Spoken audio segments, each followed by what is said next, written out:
أعوذ بالله من الشيطان الرجيم بسم الله الرحمن الرحيم اللهم صل على سيدنا محمد الفاتح لما أغلق والقاتم لما سبق ناصر الحق بالحق والهادي إلى صراطك المستقيم وعلى آله حق قدره ومقداره العظيم وبعد السلام عليكم ورحمة الله تعالى وبركاته.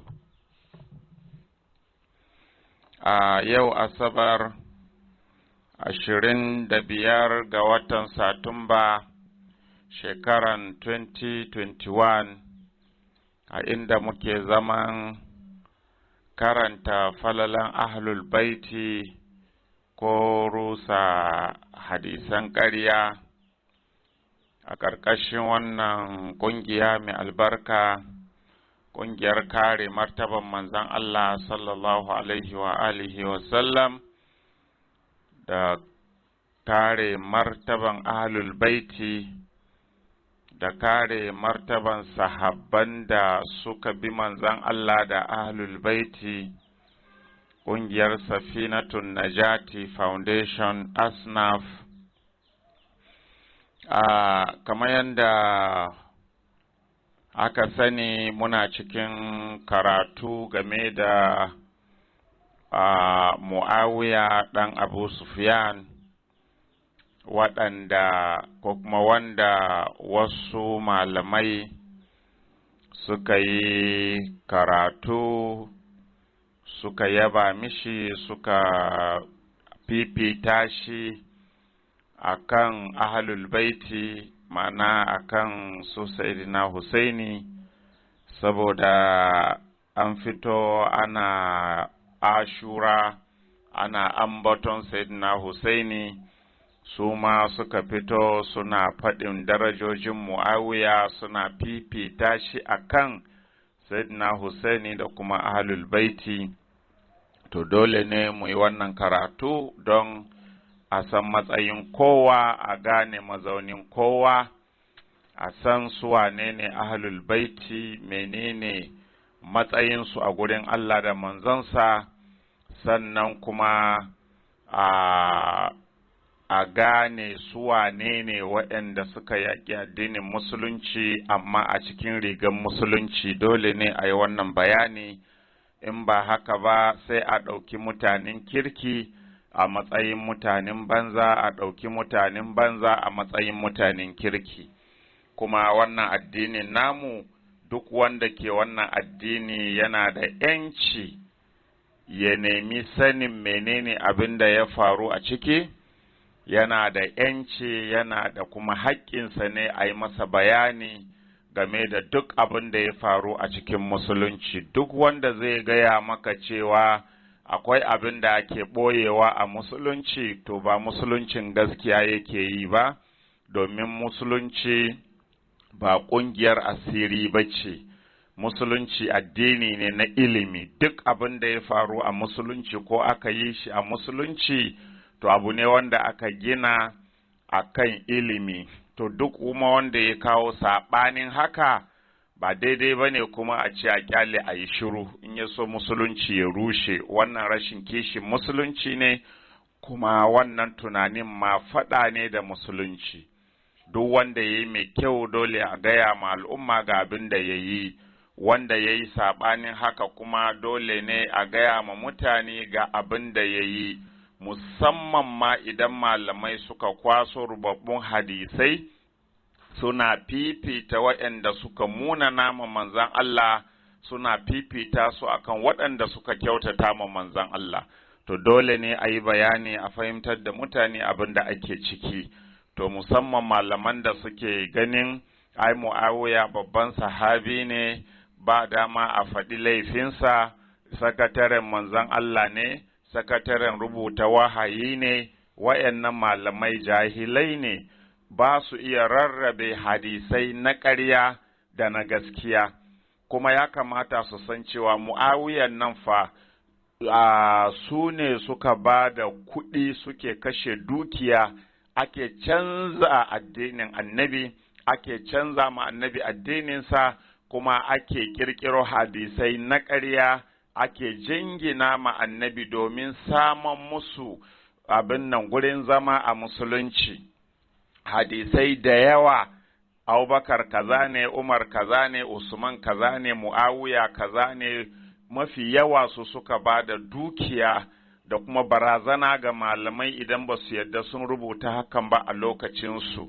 To ya kuma za a taso yau wai akwai hadisai da za a karanta ma mutane masu nuna Muawiyan nan yana da wata daraja, har ma ya fi ahlul baiti. Sannan kuma mu da muke kishin manzan Allah, muke kishin ahlul baiti, mana gidan manzan Allah, kuma sai mu yi shiru, ba zai yiwu ba. To dole ne mu bayyana jahilcin masu jahilci, mu kuma nuna ma al'umma malaman nan ba su san karatu ba ne, ko kuma ba mu san dangantakansu da waɗannan da suke karewa ba bayan sun ci mutuncin manzan Allah. To, mun kwana, to a cikin maganan da za mu ci gaba da hadisai da muke ta kawowa a satin da ya gabata, za mu ci gaba. Ya zo a cikin mustadaraku ala sahihaini, ma'ana mustadaraku sahihaini na alhakimun ne saburi, juz'i na 3 shafi na 387, rawa bi sanadihi an abi abdurrahmani as-sulma kala ya ce shahidna siffin, ya ce mun halarci yakin siffin, mana abu abdurrahmani as-sulma ya ce mun halarci yakin siffin, wato cikin yaƙuƙuƙan da suka faru tsakanin Sayyidina Ali da kuma Muawiya. In ba ku manta ba, a satin da ya gabata mun kawo manzo Allah sallallahu alaihi wasallama ya umurci Ali in lokaci ya yaƙe su, saboda munafukai ne kuma ƙungiyar 'yan ta'adda ne. To ya ce fara'aitu arba'atan yasiruna, sai na ga mutane 4 suna tafiya. Muawiya ibn Abi Sufyan, na ɗayansu Muawiya ɗan Abu Sufyan, wa Abul A'war as-Sulma, sai Abul A'war as-Sulma, wa Amr ibn al-Asi da kuma Amr ibn al-Asi, wa bunuhu da kuma ɗansa, wato Abdullahi kenan bin Amr ibn al-Asi. Su hudun na gansu suna tafiya, in ji Abu Abdurrahman as-Sulma. Ya ce, fasamiyatu Abdullahi ibn Amrin ya ƙulu li abihi Amr. Ya ce, sai na ji Abdullahi ɗan Amr ibn al-Asi yana gaya ma babansa Amr, yana cewa qad qatalna hadar rajula, yace haƙiƙa fa mun kashe wannan mutumin. Wa qad qala rasulullah sallallahu alaihi wasallam fihi ma qala, kuma gashi manzo Allah ya faɗi abin da ya faɗa game da shi. Qala, sai shi Amr ibn al-Asi, kowa da ya san Amr ibn al-Asi babban sahabi ne, ina gani yana cikin ma wayanda aka yi ma alƙawari, wanda malamai suka yi ma alƙawari da aljanna, sun ce manzo Allah ne ba shi. To gashi dai cikin ƙungiyar 'yan ta'adda wanda manzo Allah kuma ya ce 'yan wuta ne. Za mu ci gaba da jin bayani a kai. Kuma manzo Allah mun san bai faɗin maganan da ba haka ba, as-sadiqul masduq ne, mai gaskiya ne, abin gaskantawa.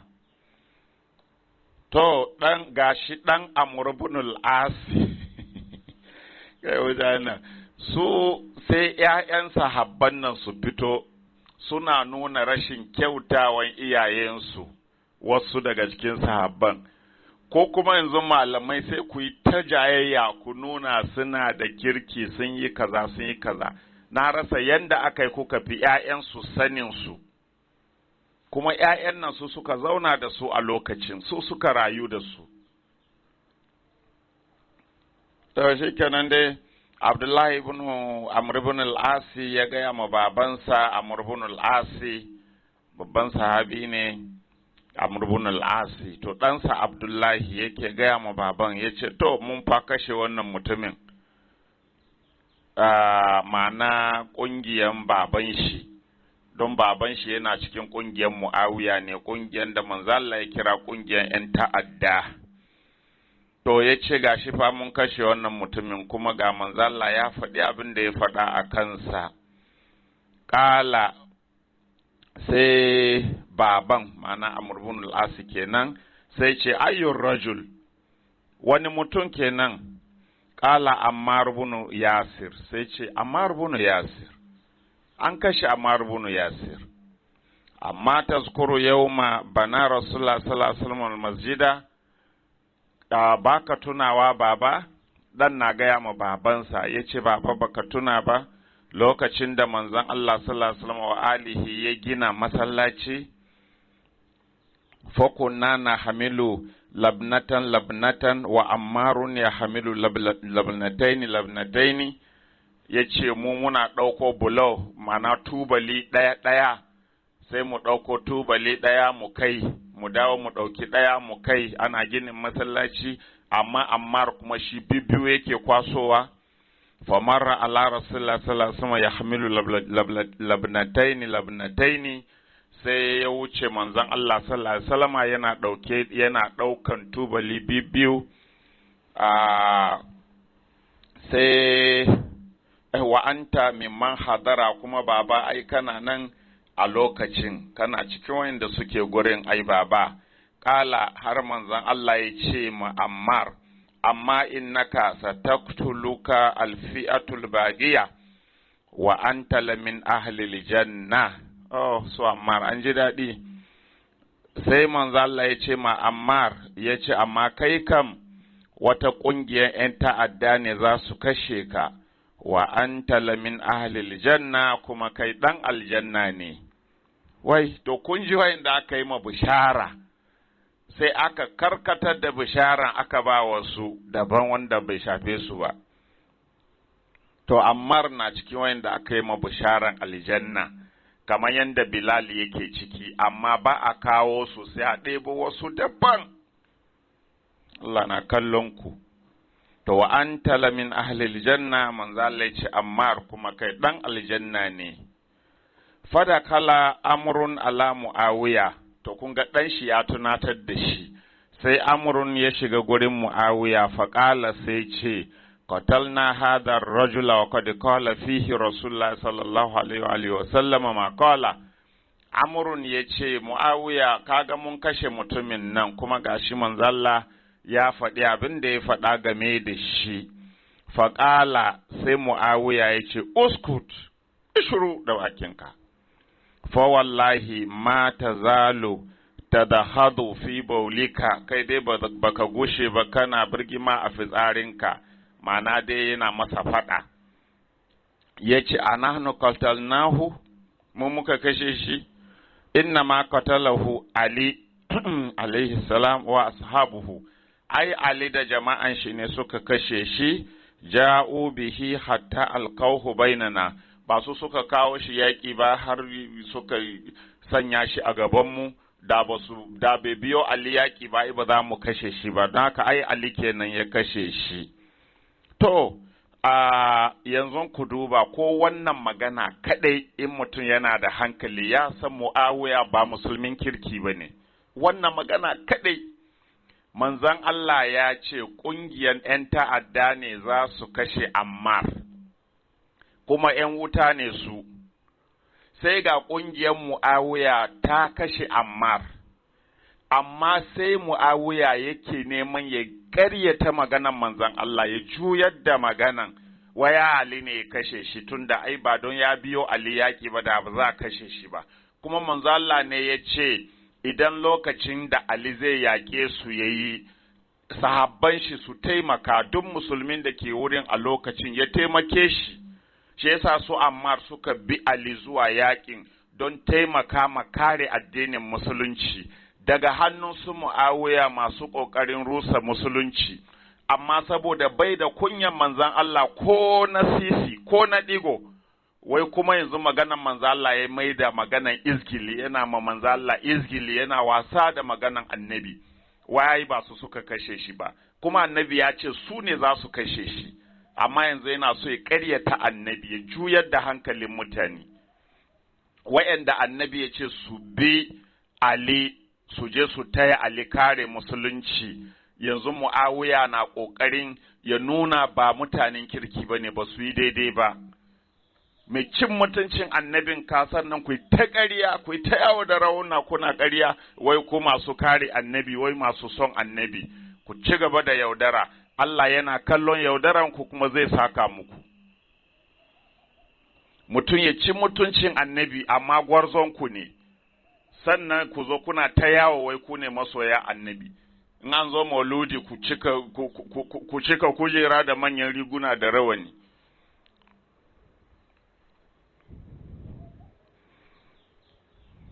Wai ba don Ali, ai Ali ba mun karanta satin da ya wuce, akwai matani da Ali ya mayar masa alaihi salam. Yace to in dai abi mutum zuwa kare musulunci, kuma a kashe mutumin a gurin kare musulunci, laifin wanda ya kai shi ne ko laifin wanda ya bi ne. A to ai su Hamza da sahabbai sun bi manzo Allah zuwa yaki don kare musulunci, sai ya ce manzo Allah kenan ya kashe su. Yanzu Allah da ya ce ya yi wallazina amanu jahidu, ya ku masu imani ku yi jihadi ku kare addini, so Allah ke ne yake tura su a kashe. Yanzu sai a ce to Allah yana tura mutane ana kakkashewa saboda ya ce su je su kare musulunci, mutanen da suka je kare addini. Amma ga Muawiya na neman ya ƙaryata manzan, ya ma ƙaryata manzan Allah, yana izgili da maganan shi, san ma abin bai dame shi ba. Manzan Allah ya ce ƙungiyar su ce ‘yar ta'adda, kuma za ta kashe Ammar bin Yasir, kuma ‘yan wuta ne su. To shi Amr bin al-Asi hankalin shi ya tashi. Manzan Allah ya ce ‘yan wuta ne su, kuma gashi su suka kashe Ammar ɗin. To sai hankalin shi ya tashi tunda annabi ya ce ƙungiyar ‘yan ta'adda ce za ta kashe Ammar, kuma ya ga ƙungiyar su ce ta kashe Ammar, kun ga sai hankalin shi ya tashi, kun ga shi da sauran shi kenan yi ko? To amma shi Muawiya tun da ya ƙuna baya taron gashi, shi kawai sai ya gama meto don an kashe Ammar sai me, don su sun zama ‘yan wuta me zai faru tun da bai imani da maganar manzon Allah ba, sallallahu alaihi wa sallam. Wannan to banda ma wa'insu sahabbai ma dai da wani abin nan, in sai ka ce dole kai ka gane ƙungiyar nan ‘yar wuta ce kuma ga ka a cikinta, ba ka gudu ka batta, ka je kana jayayya da Muawiya. Ban san interest da suke da shi a cikin yaƙan Sayyidina Ali ba, saboda tsananin hasada. Mutum ya hallaka kansa kawai ba gairan ba dalili, wanda Allah da manzonsa sun riga sun sallame su, Banu Umayya, su Muawiya da wasu iyayen shi da wasu zuriyansu gaba ɗaya tsinannu ne, kuma mun karanta, muna nan muna kan karantawa, muna bayani. Sannan kai sahabi Amr ibn al-Asi ka tashi wai ka je ka taimaki Muawiya don a yaƙi Ali, kuma sai ga abin da annabi ya faɗa cewa ƙungiyar da za ta kashe Ammar ɗin nan ‘yan ta'adda ne, ‘yan wuta ne, kuma ga ka ƙungiyar ba ka gudu. Amma bari dai za mu ji yadda aka ƙare insha Allah.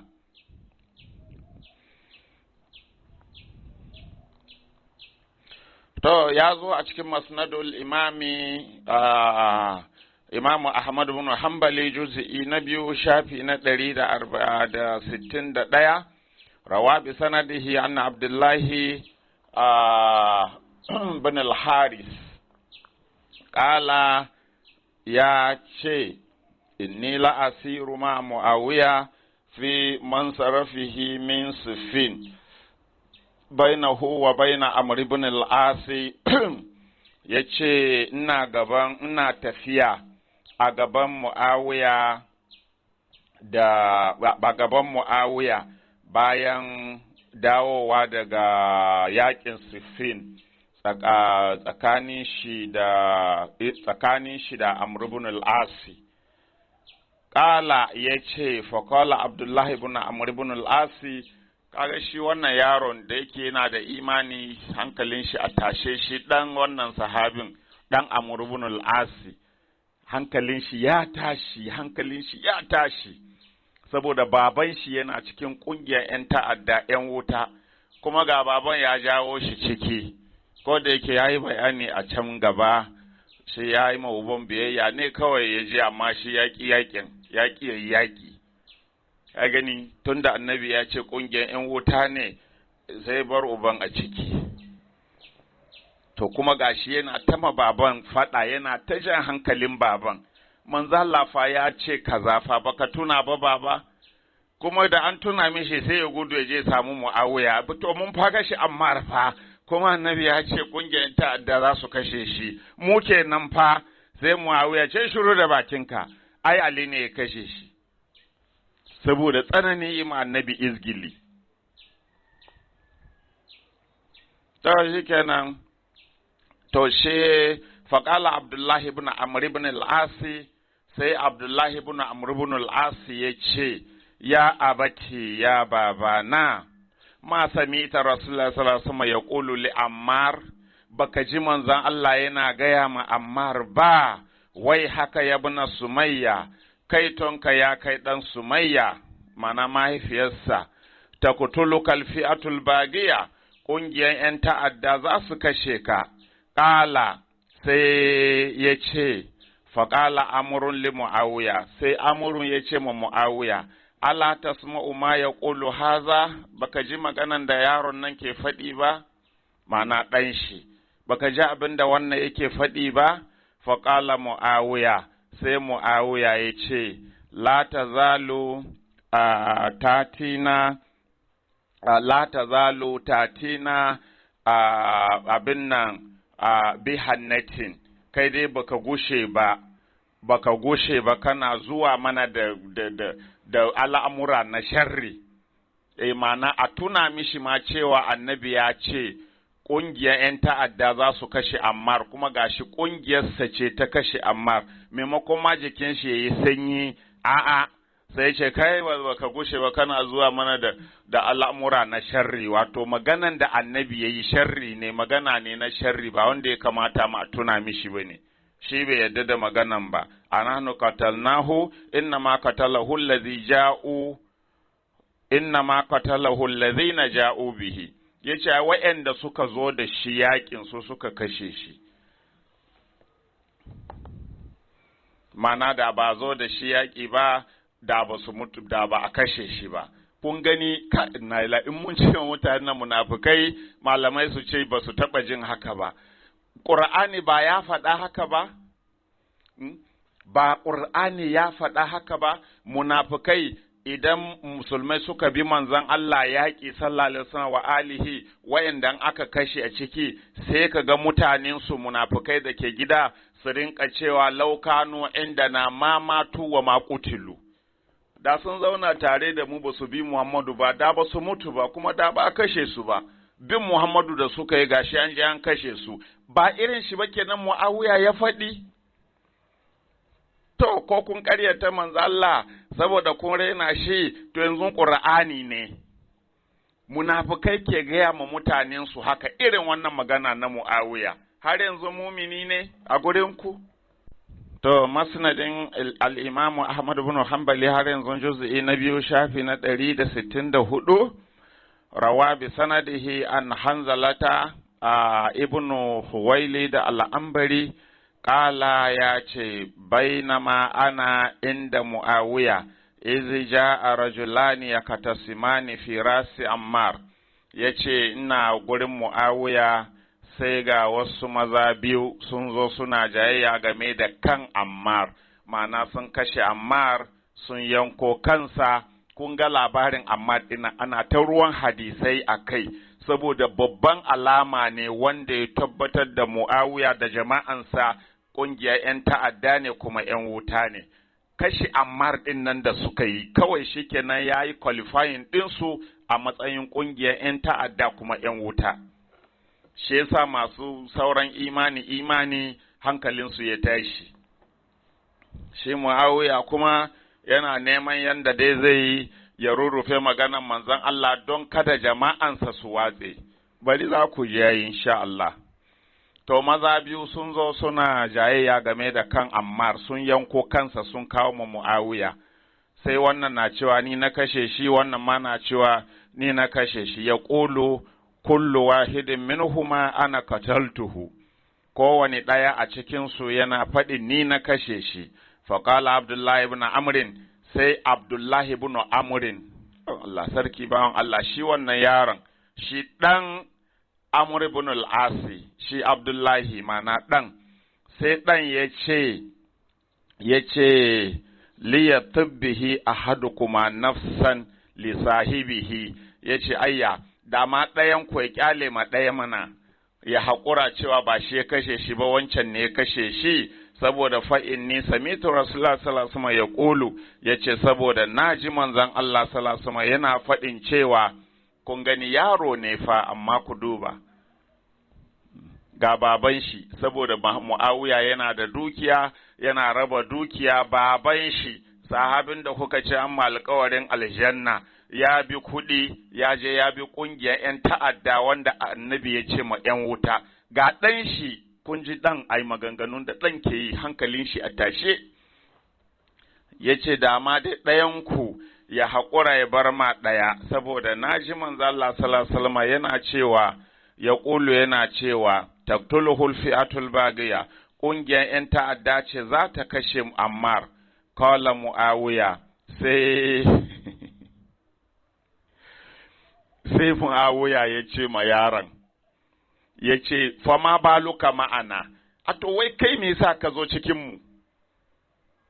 Kunga ya lura yaron bai yadda da su ba, kuma yaron ya dame su da wa'azi, yaro ya dame su da wa'azi, da an yi magana ya ce, na faji manzon Allah ya ce, ƙungiyar ‘yan ta'adda ne za su kashe Ammar, kuma gashi Muawiya ko kuka kashe Ammar, baba gashi ko kuka kashe Ammar, yana gaya mahaifinsa yana gaya ma Muawiya. To shine da yaron ya faɗi haka sai Muawiya ran shi ya ɓaci, ya ce, fama baluka ma'ana, wai kai me ya kawo ka gurinmu ne, me yasa kake tare da mu? Ƙala sai ce, inna abi shakani ila Rasulullah sallallahu alaihi wasallama, ya ce akwai ranar da mahaifina ya yi ƙara na zuwa gurin manzon Allah sallallahu alaihi wasallama cewa ina saba mishi. Faƙala sai manzon Allah ya ce, a tai a baka madama hayyan ka yi biyayya ga mahaifinka matukan yana raye, wala ta'asihi kar ka saba mishi. Fa ana ma'akum walastu ukatil, don haka ina tare da ku a nan. Saboda babana ya zo kuma ya ce in zo, to na zo ɗin, don haka ina tare da ku a nan, walastu ukatil, amma bana yaƙi tare da ku. Kawai ya yi biyayya ga baban, ya je amma yaƙi ya yi yaƙi, tunda ya san manzon Allah ya ce ‘yan wuta ne wannan ƙungiyar, kuma yana ta jan hankalin baban, ina, baba ya ga kuɗi. To me ɗan aljanna wanda aka yi ma alƙawarin aljanna akwai kuɗin da zai yaudare shi a duniyan nan ya hallaka kansa? To ku masu karewa, bari dai mu ji yadda za a ƙare, ko? Ta. Shi ma Ibn Sa'adin ya ruwaito a cikin Tabaqatul Kubra juz'i na 3 abin nan ismul awwal abin nan yanki na 1 shafi na 181 rawa bi sanadihi an hani maula Umar ibn al-Khattabi ya ruwaito da isnadinsa daga hani maula ne na Umar ibn al-Khattab. Ƙala ya ce, kuntu awwala shay'in ma'a Muawiya, kuntu awwala shay'in ma'a Muawiya ala Ali alayhi salam. Ya ce, ni a farkon al'amari ina tare da Muawiya gurin yaƙan Ali. Da aka zo yaƙi, na tare da Muawiya ne, muna yaƙan Ali a farko. Fakana ashabu Muawiya ya ƙuluna, sai mutanen Muawiya suna cewa la wallahi la naqtulu ammaran abadan, suna cewa har abada ba za mu kashe Ammar ba, in ji jama'an Muawiya, tunda sun san duk ƙungiyar da ta kashe shi to ‘yar wuta ce, sai jama'an Muawiya na cewa muka ba za mu kashe Ammar ba, za mu ta kauce masa a yaƙi, ba za mu yadda mu kashe shi ba. In qatalnahu fa nahnu kama yaquluna, in muka kashe Ammar to mun zama yanda ake faɗi kenan cewa mu ƙungiyar ta'adda ne kuma ‘yan wuta ne mu, don haka ba za mu ma kashe shi ba. Falamma kana yawmu Siffin, dhahabtu anzuru fil qatla, a ranar yaƙin Siffin sai na je ina duba waɗanda aka kashe, fa idza Ammar ibn Yasir, sai ga Ammar ibn Yasir, fa qala Hanni, sai Hanni ya ce, fajitu ila Amr ibn al-Asi, tunda ai ya ce yana tare da Muawiya a farkon lokaci, bai tare da Ali a farkon. To shikenan sai ga ya je yana duddubawa, sai ga ƙungiyar Muawiya sun kashe Ammar din. Wai za a gudu daga maganan Manzalla. Manzalla ya ce ƙungiyar ‘yan ta'adda ita za ta kashe Ammar kuma ‘yan wuta ne. Sai ‘yan ƙungiyar suna cewa to ba za mu ma kashe shi ba. Duk yanda aka yi ba za mu kashe shi ba, sai gashi sun kashe shin. Su ƙoƙari suke kar su kashe shi don kada magana ta tabbata a kansu. Manzalla ya ka san ba san Manzalla ba mutanen nan. Ya Manzalla zai yi magana ku ce kuna kaucewa kare tabbata. Ta shi kenan dai shi Hani ya ce fajitu ila Amr ibn al-Asi wa huwa ala saririhi, sai na zo na samu Amr ibn al-Asi, sai na ce masa qultu, sai na ce masa yana kan gadonsa, na ce aba Abdullahi, ya kai baban Abdullahi, qala ma tasha'u, yace me kake nema, me kake so? Qultu, sai na ce unzur ukallimuka, kalli zan yi magana ne da kai. Faƙama ilayya, sai taso zuwa gare ni, faƙultu, sai na ce, Ammar ibn Yasir, Ammar ɗan Yasir, ma sami fihi, kai baka ji wani abu a kansa ba? Faƙala, ƙala Rasulullah sallallahu alaihi wasallam, taqtuluhu al-fi'atul baghiya, yace manzo Allah fa ya ce ƙungiyar ‘yan ta'adda ne za su kashe Ammar. Faƙultu, sai na ce huwa za wallahi, lallai haka abin yake. Sai na ce baka ji komai game da kashe Ammar ba? Sai shi Amr ibn al-Asi ya ce manzo Allah ya ce ƙungiyar ‘yan ta'adda ne za su kashe shi, mana ƙungiyar su kenan. Shikenan sai faƙultu, Hani ya ce sai na ce masa huwa za wallahi maktulun, gashi can fa ya zama kasashe, an kashe shi. Faƙala, sai Amr ibn al-As ya ce haza batilun, wannan ba gaskiya bane. A gani abin ya dame shi kuma kaman daure shi, ya ki wucewa. Allah ka kare mu daga Allah ka kare mu daga mummunan kaddara. Inna lillahi wa inna ilaihi raji'un. Sai ce ƙarya ne don ya san in ya tabbata haka su ‘yan wuta ne, sai ce kai ba gaskiya ba ne, ba kashe Ammar ba. Faƙultu abin nan, faƙultu sai na ce abin nan, idanuna sun gani makutulun, sun gan shi a kashe. Ƙala, sai Amrun ya ce fantalik fa'arinihi, sai ce mu tafi ka nuna min shi, in gaskiya ne in gan Ammar an kashe shi, don ni ban yadda an kashe Ammar ba. Tun da shi ya san ‘yan ƙungiyarsa gaba ɗaya suna kauce ma kashe Ammar don ka su zama su ne ‘yan wutan, sai gashi an zo an ce mishi an fa kashe Ammar, sai ce ƙarya ne, a je a nuna mishi. Faza habtu bihi, Hani ya ce sai na tafi da abin nan Amr ibn al-Asi, fa auqaftuhu alaihi, abin nan ra'ahu, sai na je na tsaye da Amr ibn al-Asi akan Ammar, gashi ga Ammar ya gan shi.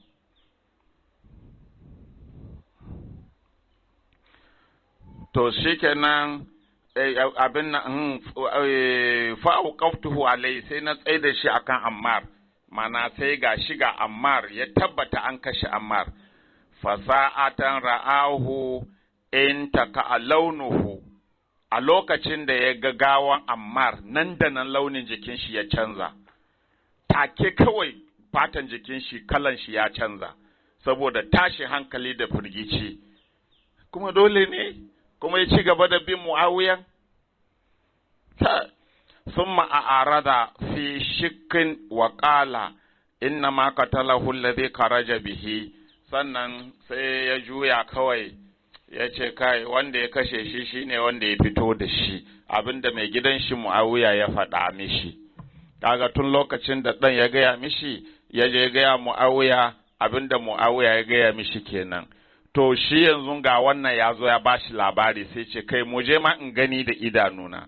Da ya gan shi sai ce wanda ya kashe shi shine wanda ya zo da shi, ma'ana wanda Ammar ya biyo yaƙi don kare gidan annabi shi ya kashe shi, ma'ana da bai biyo Ali ba ai da bai mutu ba. Yanda munafukai Qur'ani ya ba mu labari, munafukai suke gaya ma jama'an su in sun bi annabi yaƙi aka kashe su sai su ce laukano inda na mamatu wa makutilu, ai da sun zauna tare da mu ba su bi annabi ba da ba kashe su ba da ba su mutu ba.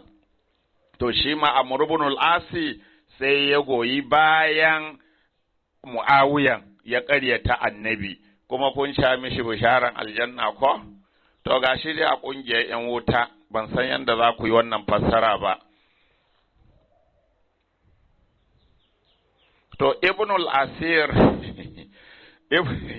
Ibn al-Asir, wato ni malaman nan ya kamata su tsaya a wuri guda. In annabi, in sahabin da ya saba ma annabi to shikenan sahabin da ya saba ma annabi ku zaɓi guda. Sai ku ce sahabin da ya saba ma annabi yayi daidai, kuma sai ku kasa cewa annabi bai kyauta ba.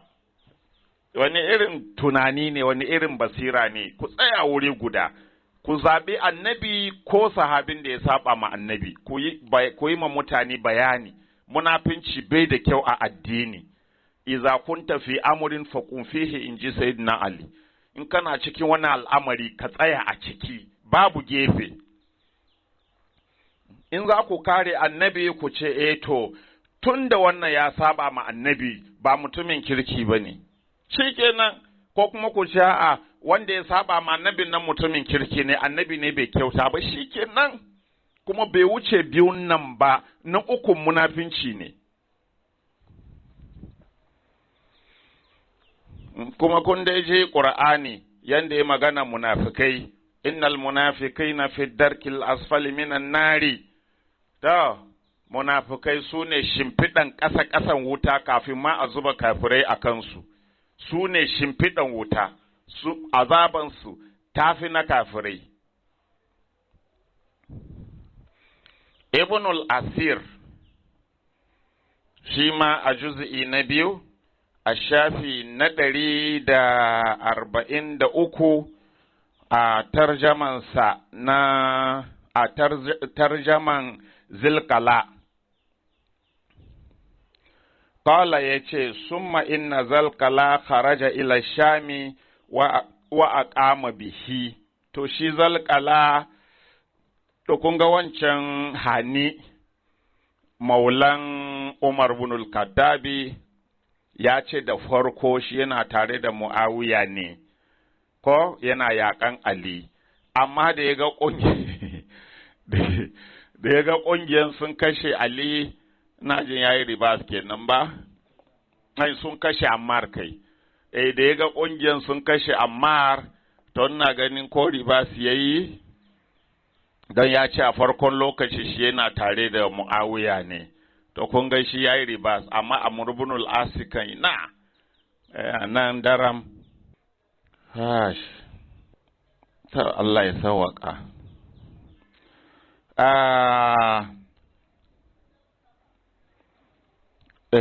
Muna maganan Zulkala ko? to ƙala ya ce summa inna zulkala kharaja ila shami wa qama bihi, shi zulkala ya yi tafiya zuwa sham garin muawiya kenan ƙasar muawiya, sai ya zauna a can sham. To falamma kanatil fitnatu kana huwa alqayyimu bi amr siffin, to da rigiman yakin sayyidina ali da muawiya ya taso, to shi wannan zulkala shine kaman jagora ma haka a yakin siffin, babba ne a yakin siffin a gurin taya muawiya yaki, wa qutila fiha, kuma an kashe shi a yakin siffin din.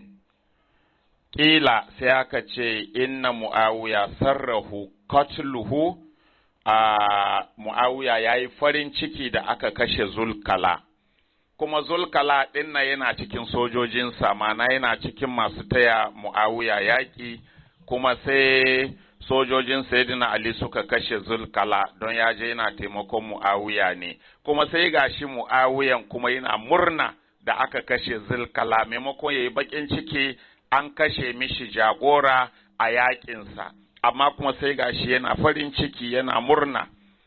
Sarrahu qatluhu, kashe zulkala ya faranta ma muawiya rai, wadalika annahu balagahu anna nabiyya sallallahu alaihi wasallam qala li ammar ibn yasir, saboda shi zulkala ya zo ya samu labari daga baya cewa to gashi fa, wato yana yakin kenan, sai labari ya zo mishi da aka je yakin cewa manzo Allah fa ya ce kungiyar ƴan ta'adda, manzo Allah sallallahu alaihi wasallam ya gaya ma Ammar ibn Yasir taqtuluhu al-fi'atul baghiya, cewa kungiyar ƴan ta'adda ne za ta kashe shi. Fa qala li Muawiya wa Amrin, she zulkala ya ce ma Muawiya, gaya ma Muawiya da Amrin, ya ce ma haza wa kaifa tuqatilu aliyan, ya ce to menene wannan kenan, gashi an ce kungiyar 'yan ta'adda za su kashe Ammar, to yaya kuke yakan Ali? Sai gaya ma Muawiya da Amr ibn al-Asi, goma ɗaya cikin goma 'yan aljannan ku. To sai zulkala ya gaya Muawiya da Amr ibn al-Asi, yace me wannan, me yasa kuke yakan Ali wa Ammaran da kuma Ammar?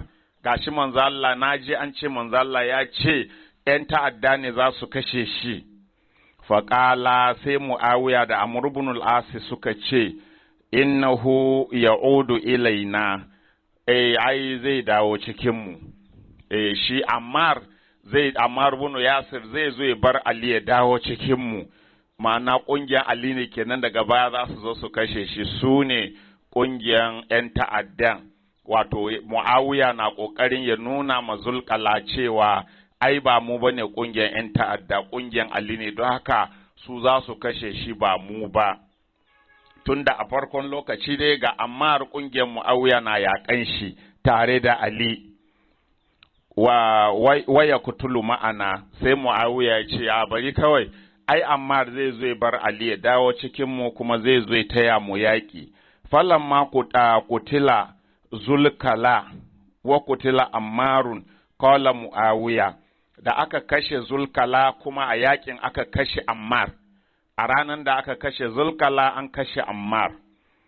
Sai Muawiya ya ce laukana zulkala hayyan lamala bi nisfin nasi ila Ali, ya ce gara da aka kashe zulkala. Kun ga ya yaudari zulkala cewa ai Ammar zai zo bar Ali ya dawo gurinmu. To sai gashi an kashe zulkala, Ammar bai dawo ba. An kashe Ammar ɗin, Ammar bai dawo ba. Sai Muawiya ya farin ciki da aka kashe zulkala, sai ce, Muawiya ya ce, laukana zulkala hayyan, inda zulkala na da rai, lamala bi nisfin nasi ila Ali, da ya karkata rabin sojojinmu gaba ɗaya sun bi Ali. To, kun ga ashe kashe zulkala nan akwai magana. Akwai magana. Saboda inda zulkala na da rai ya ga an kashe Ammar, ba ƙaramin rigima za yi da shi ba.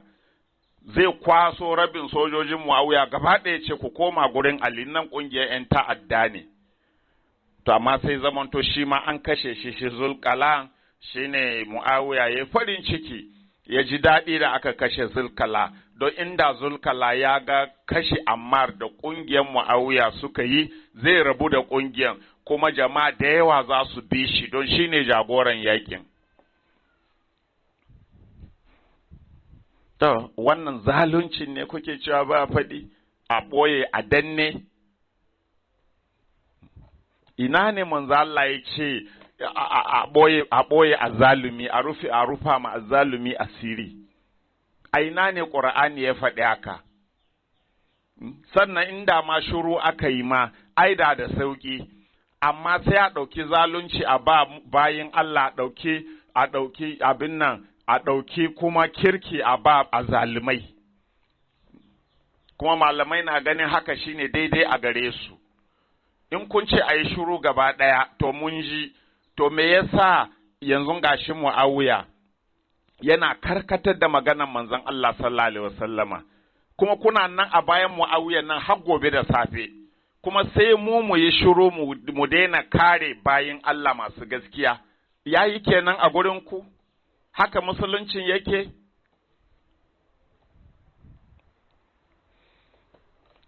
To ya zo Ibn Kutaiba ya ruwaito a cikin al'imamatu wa siyasa game da kashe Ammar ibn Yasir a juz'i na 106, kala ya ce, summa kala Ammar, sai Ammar ya ce, al-yawma alqal ahibbata Muhammadan sallallahu alaihi wasallam wa hizbahu, a ranan da aka kashe shin Ammar ya fito yana kirari a filin yaƙi, yana cewa yau zan haɗu da masoyina Muhammadu da jama'ansa. To, kaji, Allah akbar, so Ammar, kun ga maganar manzo Allah, Allah akbar. Manzo Allah ya ce, ƙungiyar ‘yan ta'adda za ta kashe ka kuma kai ɗan aljanna ne, Ammar. To kuma sai gashi Allah ya nuna mishi a ranan zai mutu, sai fito yana jin daɗi, yana cewa yau zan haɗu da masoyina. Zan haɗu da masoyina da jama'ansa wa hizbahu da jama'ansa. To, yanzu ya san za a kashe shi a ranan, kuma ku ji maganan da yake zai haɗu da masoyinsa yana murna yana farin ciki. To, ku auna da wanda ya zo mutuwa kuma babba ne ko? Babba ne, manya kai, suna tare an ce annabi bai da kamansu, kuma gashi suna kuka suna nadama. Mutum zai je haɗu da annabi yana kuka yana nadama, yana da shi yana da dukiyan da ya cika duniya da ya fanshi kansa daga abin da shi yau yake gani. Amma wannan duk bai isa wa'azi ba? To yanzu ku kalli Ammar, a gurin kuwa Ammar bai kai wa'yancan ba, to amma a ranan da zai mutu murna yake, yana ta tsalle yana murna, yana sukuwa da doki, yana harba takobi, yana yau zan je haɗu da masoyina Muhammadu wa hizbahu da jama'ansa. Amma a ce babban mutum irin wannan, wanda annabi bai da wanda ya yarda da shi ko kaman shi, wannan kuma annabi bai da waye kaman shi, amma an zo mutuwa ana nadama. Wani ma ya ce da shi bai ganyen itace ne ma da Allah bai yi shi mutum ba, raƙumi ya wuce ce kashin shi ya fi mishi alheri.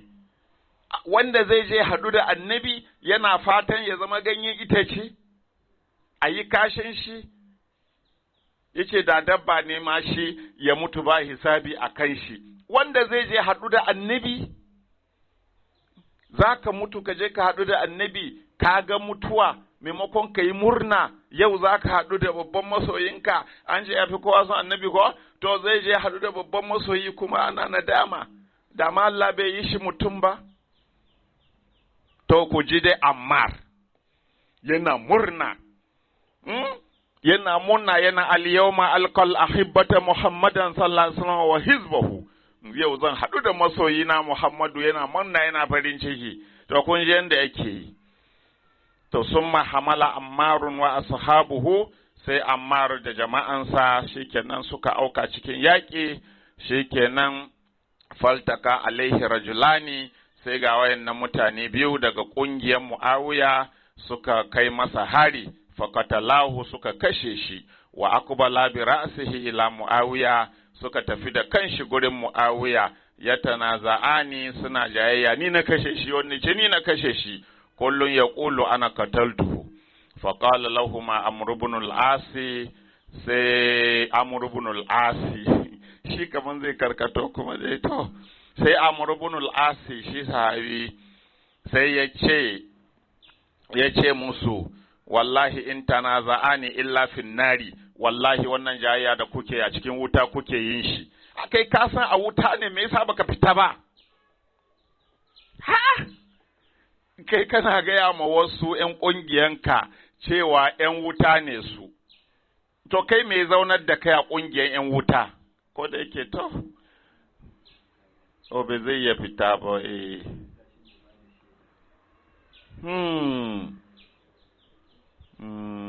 haka ne bai iya fita. Allah na amfani ne da zukatan mutane, abin da ke zuciyan shi kenan, kuma dole ne zai ba da wannan shaidan da bakin shi. Allah ka kare mu ya Allah, Allah ka samu kyakkyawan ƙarshe ya Allah. Wayo Allah. To ya ce in tanaza'ani illa fin nari, ba wannan jayayyan da kuke a wuta kuke yin shi, mana ku ƴan wuta ne, tunda ya san manzo Allah ya ce ƙungiyar su ƙungiyar ƴan wuta ne. To ai kai ma dan wuta ne kenan, to Allah ya sauƙa.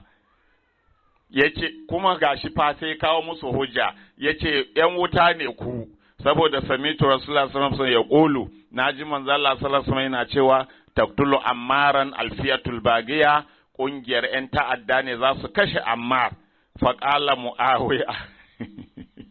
Mu'awiya ya ji shi, yana faɗa da wa'yancan kuma yana ‘yan ƙungiyar ‘yan wuta, sai Mu'awiya ya ce, qabbahaka Allahu min shehin, Allah wadenka cikin dattawa.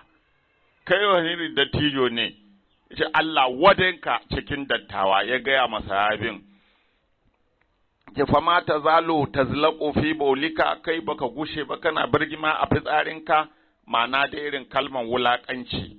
Ananu qatalnahu, mu muka gashe shi, inna ma qatalahu allazina ja'u bihi, wayanda suka zo da shi yakin su suka kashe shi. Kaji wannan izgili ne fa ga manzon Allah. Tunda manzon Allah ya ce kungiyan su za su kashe shi kuma ƴan wuta ne, yake kokarin ya karkatar da maganar manzon Allah. Yanzu ku dubi ƙaryan da ya yi ma Zulkala.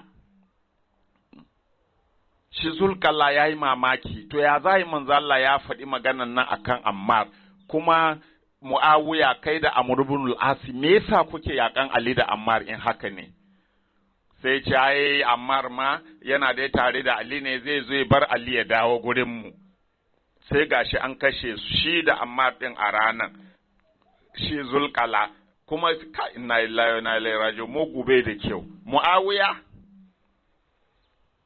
wai kuma farin ciki yake an kashe sojansa, saboda wai da ba kashe shi ba da zai janye masa rabin jama'ansa zuwa gurin Ali.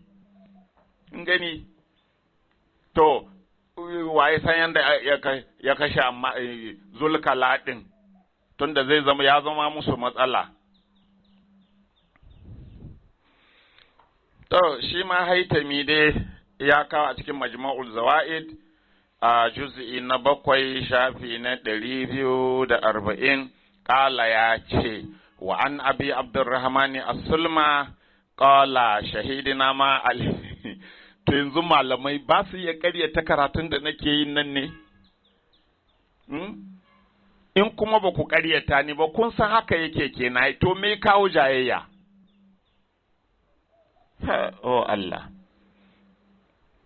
ba ina nufin malaman gefen titi ba, wayannan malamai da ake kira malamai, ku fito mana ku yi bayani, ku ce maganganun nan da nake yi ba gaskiya ba ne, ku gaya ma mutane cewa hadisan da nake karanta wannan babu su mana in gaskiya ne, amma kun kasa ƙaryata ni kuma kun kasa gaskanta ni, munafinci ba kyau. To shi kenan dai Abdurrahman ibn Sulma, Abdurrahman Sulma, ƙala ya ce shahida ma aliyin alaihi salam siffin, mun halarci yakin Siffin tare da Ali ila an kala har zuwa inda yake cewa fakana Ammar ibn Yasir alaman li ashabi Muhammadin sallallahu alaihi wasallama. Ammar ibn Yasir a yakin Siffin har ya zama kaman tuta ga sauran sahabban manzon Allah da suke tare da Ali. To, sahabban manzon Allah da suke tare da Ali, Ammar ya zama kaman tuta a gare su. La yasliku wadiyan min audiyati Siffina illa taba'ahu ashabu Muhammadin sallallahu alaihi wasallama. Duk hanyar da Ammar ya bi a yakin Siffin sai sahabbai su bi shi. Saboda manzo Allah ce za a kashe shi, kungiyar su Muawiya yan ta'adda za su kashe shi kuma dan aljanna ne. Sai zamanto idanu na kan Muawiya, kowa yana kan Ammar ibn Yasir, kowa na son ya ganshi. Fanta haina ka gani wayanda suka yi imani da maganar manzo Allah sun tabbata za a kashe Ammar, kuma sun tabbata dan aljanna ne shi. Amma ku dubi abin da Muawiya da Amr ibn al-As yake yi. Ga dan Amr ibn al-As ma yana taima baban nasiya, yana jan hankalin baban. Kaga tun da shi baban shi ne, duk lalacewan shi yana son shi, yana ta jan hankalin shi, yana nuna rashin kyautawa. Amma ku kun yi da rawani kun zo kuna cewa sun yi daidai, kaga ku makiyansu ne kenan. Maimakon ku yi musu addu'a, in Allah zai yafe musu, to Allah ka yafe musu, sun yi kuskure. Wannan shine soyayya. Amma dan Amrun da yake yana son uban shi, ai ya ta jan hankalin uban, ya ta nuna uban akan bata ake. Amma ku tun da ba son su kuke ba, kawai kuna cin abinci ne da musulunci. Ba ga shi ba kuna ta cewa daidai suka yi, tun da bai ko sun shiga wuta kuna ganin bai shafe ku ba. To kuna ganin ku da ke kare sun za a kyale ku? Tunda kun ɓoye gaskiya kun ci amanan addinin Allah?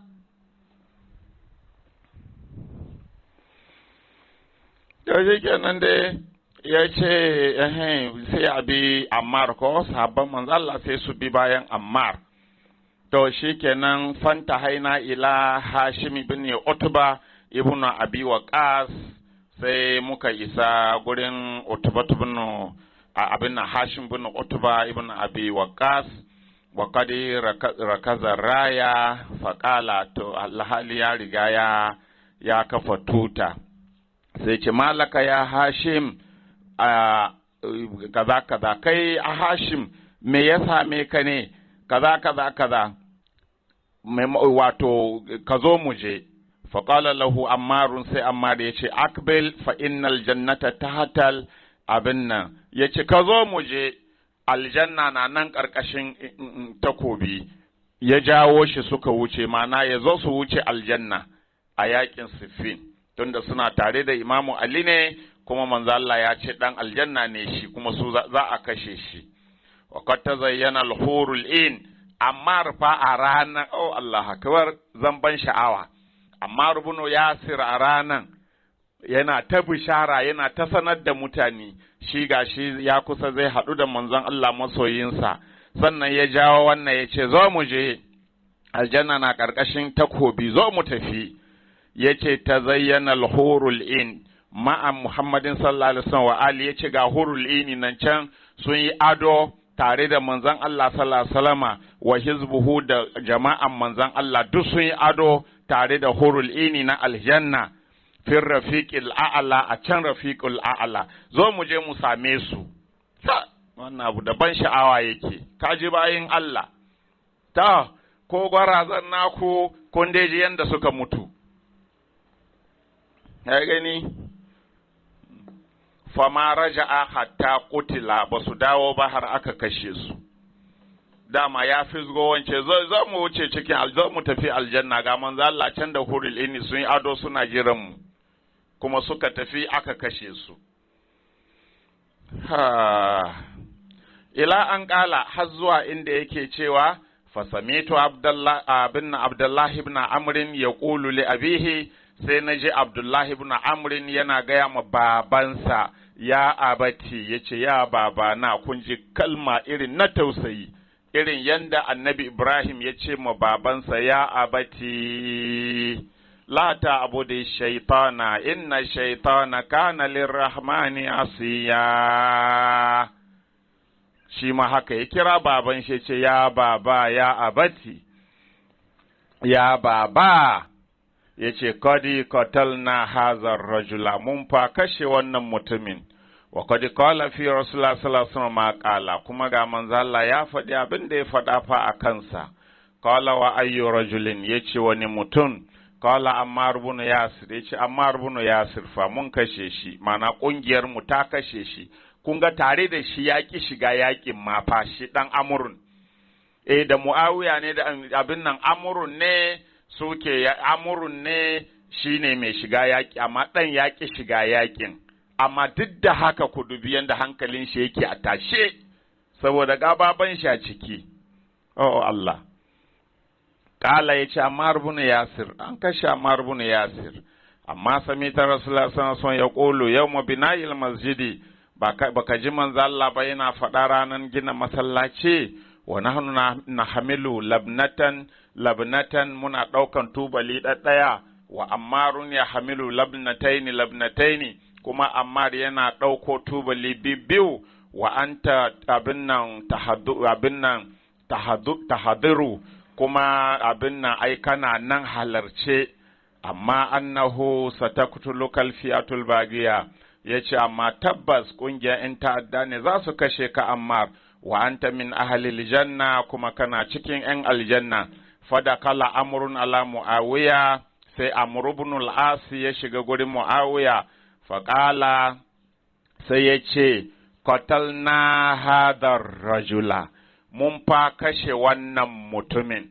To kun gani kenan Amr ibn al-As da ɗansa Abdullahi sun san ƙungiyansu ne suka kashe abin nan Ammar ibn Yasir. Aka gaya Muawiya maimakon yayi nadama tunda babu ragowan imani, ba ma imanin dama. Tun asali ba dai kun ji karatunmu na satin da ya wuce ba, manzo Allah irin maganganun da ya yi akan Muawiya da tsitsi ne masa da aka yi. Dama babu imanin. To wayannan akwai abubuwa. Shi kenan dai wa kadi qala fi rasulullah ma qala, kuma manzo Allah ya riga ya faɗa abin da ya faɗa a kansa. Fa qala uskut, sai Muawiya shi shiru da bakinka. To har dai zuwa maganganunsa cewa inna ma qatalahu ali wa ashabuhu ja'u bihi hatta alqawhu bainana. To wannan hadisi abin nan wannan Al-Haytami ya ruwaito shi, a Tabarani ya ruwaito shi, Ahmad ibn Hanbali kuma ya ce Ahmad ibn Hanbali ya ruwaito shi a Biktisarin, Abu Ya'la ya ruwaito shi, a Tabarani ya sake ruwaito shi, Al-Bazzar ya ruwaito shi. Kai qala wa rijalu Ahmad wa Abi Ya'la, kuma yace mazajen da suka ruwaito hadisi da Ahmadi, wannan hadisi a inda Ahmad ya kawo da Abu Ya'la siqatun, duk mutanen gaskiya ne, mutanen kirki ne. Wai.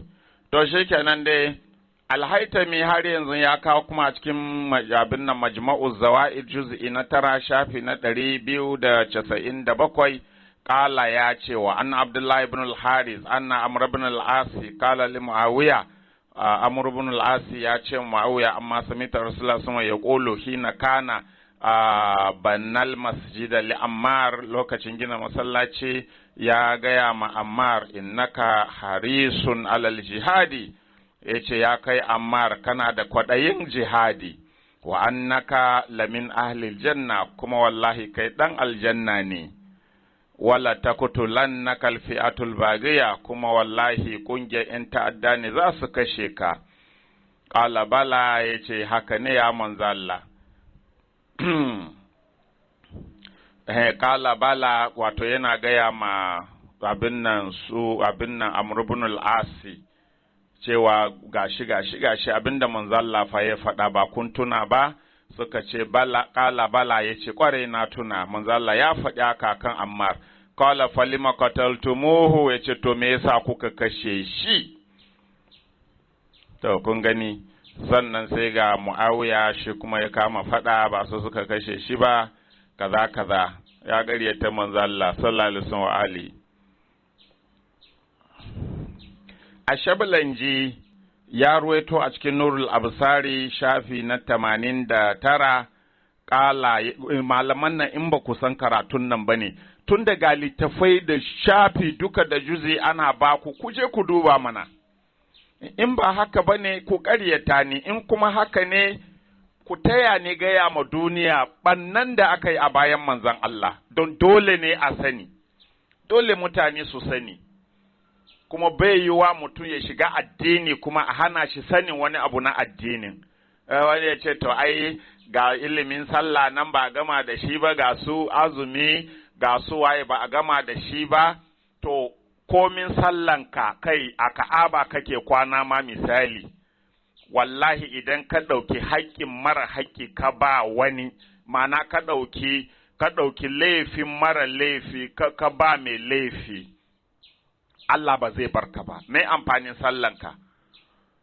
Yanzu ahlul baiti ba su yi laifi ba, wani ne daban ya yi laifin, ƙila Umar ko Muawiya ko wani ya yi laifin, sai ka ce wani ne cikin ahlul baiti ya yi laifin, kana ganin sallanka zai amfane ka? Ana shiga kun ɗauka ana shiga aljanna da rashin gaskiya? Duk wanda bai banna ba ka ɗora masa banna, baka ganin ka zalunce shi, ya za ka yi da shi a lahira? Ina za ka bi ka shiga aljannan? Dole a gaya mutane gaskiyan abin da ya faru, wanda ya kyauta ya kyauta, wanda ya munana ya munana, annabi muke karewa. Kuma mu annabi ya fi mana kowa, ko uban waye ya saba ma annabi, za mu gaya ma duniya wani ya saba ma annabi. Kuma komin kaskancin mutum a idanun mutane in ya kyautata ma annabi, za mu ce wani ana ganin shi karami amma kuma ya bi annabi, za mu faɗa. Koda ke faman sha'a takaza ila rabbihi ma'aba, faman sha'a takaza ila rabbihi sabila. Ko abin da kuke ganin zai fishe ku kenan kuke yi, ku yi ma annabi ƙarya, ku kare wayanda suka cutar da shi, ku ɗora laifin akan annabi da ahlul baiti, wannan kuke ganin zai fishe ku, ku ci gaba. Mu kuma wanda muke yin nan shi muke ganin zai fishe mu, kuma da shi za mu ci gaba, kowa ya nashi. Za mu ta kare annabi da ahlul baiti da duk sahabin da ya bi annabi, za mu kare su. Wanda suka saba ma annabi cikin sahabbai ko tabi'ai, za mu gaya mutane kuma a san su ma ga abin da suka yi. Wannan shine zai fidda mu, kuma shi muke yi, kuma wanda zai fidda ku kenan kuke yi, ku ci gaba. Dawa shi kenan dai hadisin, an rawaito hadisin nan da yawa. Wai.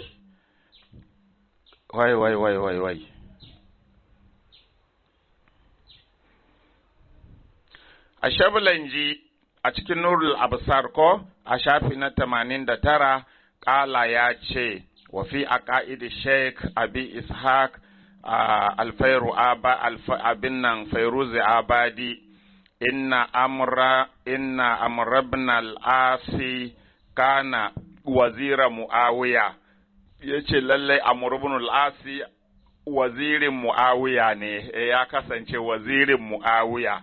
Oh, ashe ba dama ya kauce. Kai, matsayi ne da shi a fadan sosai, fadan ƙungiyar 'yan ta'adda. Inna lillahi, ba dama ya kauce gaskiya, waziri ne.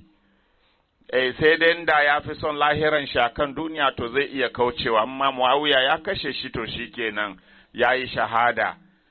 Amma tunda akwai kuɗi. To, wazirin Muawiya ne ashe Amr ibn al-Asi. Wayo Allah na, waziri, kai babba ne a ƙungiyar 'yan ta'adda. To, falon ma kutila Ammar ibn Yasir, da aka kashe Ammar ibn Yasir, amsaka anil qitali wata ba.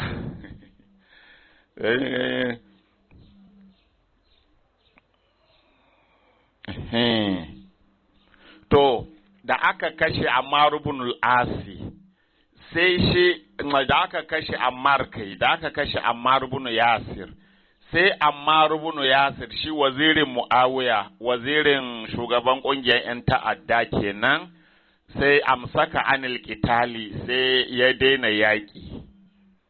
Wata ba'ahu ala zalika abin nan kalkun kasirun, kuma jama'a dewa sun bi shi a haka, kowa sun daddaina yaƙi saboda sun tabbatar da maganar manzo Allah ya tabbata su kungiyar 'yan ta'adda ne kuma 'yan wuta ne su, wayo Allah.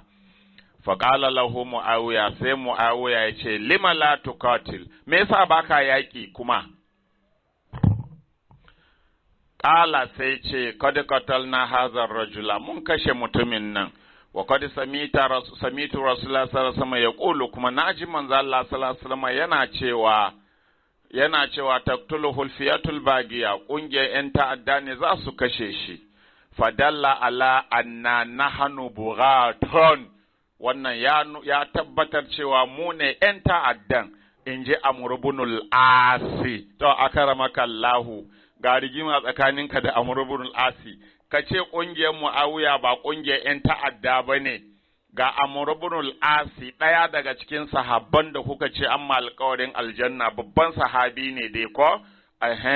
To ya ce su ɗinnan su ne ƙungiyar 'yan ta'adda, 'yan ƙungiyar Muawiya, waziri ne ma na Muawiya, kuma ya yarda cewa su ne 'yan ƙungiyar ta'addan nan da annabi ya ce 'yan wuta ne su.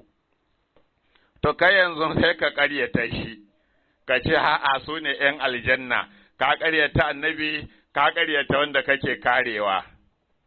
To ya ce, fadalla ala anna nahnu bugaton, wannan ya nuna mu 'yan ta'adda ne. Qala lahu Muawiya, amsik, sai Muawiya ce shuru. Wallahi la tazalu tazahadu fi bawlika, ananu qatalnahu innama qatalahu Ali wa ashabuhu, Ali da jama'an shi ne suka kashe shi, in ji Muawiya. Ka gani, shi Amr ibn al-Asi ya ce su ne 'yan ta'adda tun daga shi sun kashe ƙungiyarsu ta kashe abin na Ammar ibn Yasir. Shi Muawiya kan ai tsinanne ne. Kun da tuna hadisan da muka kawo satin da ya wuce ko, inda manzo Allah duk ya ta tsine ma Muawiya, tsinanne ne. Yaƙan manzon Allah ya dinga yi, baban shi ma yaƙan manzon Allah ya dinga yi. To tun da tsinanne ne, me zai hana yi ma annabi rashin kunya? Ja'u bihi hatta alqahu bainana, kaji. Qala wa fi riwayatin qala qatalahu man arsalahu ilaina, yace to ai wanda ya turo shi gurin mu shi ya kashe shi. Yuqatiluna, wanda ya turo shi gurin mu yazo ya yaƙe mu shi ya kashe shi.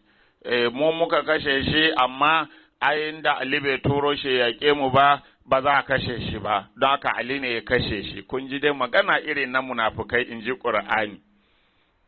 Wa inna ma dafana an anfusina fa qutila, yace ai mun kare kanmu ne yasa aka kashe shi. Taji, to ina maganar manzo Allah cewa kungiyar 'yan ta'adda za su kashe shi kuma 'yan wuta ne, shi Ammar kuma dan aljanna ne. To yanzu ya ce ya zo kashe su ne, ya zo yana yakan su ne, so suka kare kansu shi yasa aka kashe shi. Yanzu bai ƙaryata annabi ba. Duk wanda ya kashe Ammar dan wuta ne, sai ga su Muawiya su suka kashe shi, amma kuma sai yana neman ya ƙaryata annabi cewa ba haka bane, su sun kare kansu ne suka kashe Ammar. Kuma har yanzu da ya kyauta muku, tunda ya ci mutuncin annabi. Sai ku fara mauludin shi yayi.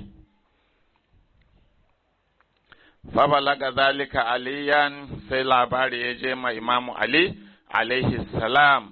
Fa kala, sai Imamu Ali ya ce, in kuntu qataltuhu ana, to in har za a ce ni ne na kashe Ammar saboda ya bi ni yaƙi don kare addini, to fa nabi sallallahu alaihi wasallam qatala Hamza, yanzu sai a ce manzo Allah ne ya kashe Hamza hina arsalahu ila qitali kuffar, saboda ya tura shi ya yaƙi kafirai, sai kafirai suka kashe Hamza, sai a ce manzo Allah ne ya kashe shi.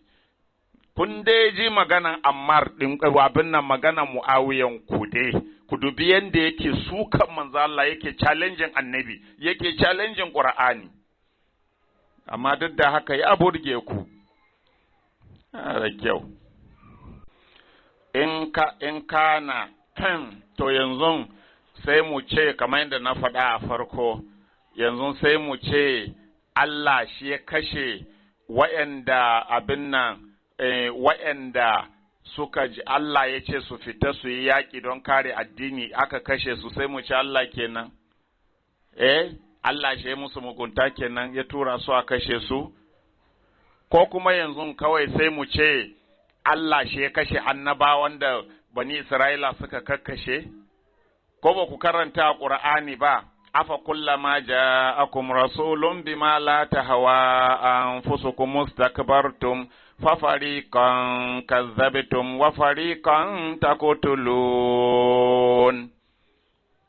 Allah yana gaya bani Isra'ila duk lokacin da wani manzo daga cikin manzanni na ya zo muku bima la tahwa anfusukum da abin da zuciyanku baya so, kamar malaman nan sun fi so a faɗi a son ransu, duk abin da ya saba ma son zuciyansu ba su so. To shine Allah ke gaya bani Isra'ila su ma duk lokacin da wani annabi ya zo muku da abin da zukatanku ba su so, istakbartum sai ku yi ma Allah girman kai, fa fariqan kazzabtum wasu manzannin kun ƙaryata su, wa fariqan taqtulun wasu kuma kakkashe su kuka yi. To yanzu Allah da ya tura musu annabawa sai suka kashe annabawan, sai ya ce Allah ne ya kashe annabawan kenan, ba bani Isra'ila suka kashe su ba. Sai ya ce ba kafiran nan ne ba suka kashe su, Allah ne ya kashe su. Kun ga aqidan Muawiya. Kuma aqidan ku kenan? Ku fito ku yi ma jama'a bayani, aqidan ku kenan masu kare Muawiya. To, gashi dai Al-Muttaqal Hindi ya kawo a cikin Kanzul Umal juz'i na 7 shafi na 77 ƙala an Khalid ibn Walidi daga Khalid ibn Walid, an ibnati Hashim ibn al-Walid daga yar Hashim dan Walid ibn al-Mughira, to dan Walid ibn al-Mughira. وكانت تمرض عمارا tana jinyan Ammar. Qalat tace ja'a Muawiya ila Ammar ya'uduhu, wato Ammar yayi rashin lafiya a lokacin baya. Ammar yayi rashin lafiya sai Muawiya ya zo ya duba shi. Falamma karaja min indihi kuma gashi labarin ƙungiyar 'yan ta'adda za su kashe Ammar kuma 'yan wuta ne, shi kuma ɗan aljanna ne ɗin nan ya bazu cikin sahabbai, ya zama hiran mutane a tsakanin sahabbai. To sai Muawiya ya je gaida Ammar a lokacin ya yi rashin lafiya can baya. To lokacin da Muawiya ya fito daga gurin Ammar, ƙala sai Muawiya ya ce, Allahumma la taj'al maniyatahu bi aidina. Sai Muawiya ya ce, Allah karka sa mutuwa Ammar a hannunmu, fa inni sami'tu Rasulullah sallallahu alaihi wasallam yaqulu, saboda naji manzo Allah yana cewa taqtulu Ammaran alfi'atul bagiya, ƙungiyar 'yan ta'adda ne za su kashe Ammar. To yanzu saboda Allah Muawiya ne yanzu da bakin safa, kafin ma wani yaƙi ya zo ya shiga tsakanin shi da Sayyidina Ali, ya je gaida Ammar, ana zaune kalau lokacin, kuma manzo Allah ya riga ya yi maganan da ya akan Ammar tunda ya yi ta maimaitawa. Sai ga Muawiya da kansa yana roƙon Allah, ya ce Allah karka sanya mutuwan Ammar a hannunmu, saboda na ji manzon Allah sallallahu alaihi wasallam yana cewa ƙungiyar 'yan ta'adda ne za su kashe shi. To Allah karka sa mu ne. To yanzu kuma gashi sun kashe Ammar ɗin, har yanzu mutumin kirki ne a gurinka, har yanzu sayyidinanka ne Muawiya, har yanzu shi da kanshi yanzu gashi ya tabbata su 'yan ta'adda ne kuma 'yan wuta ne su.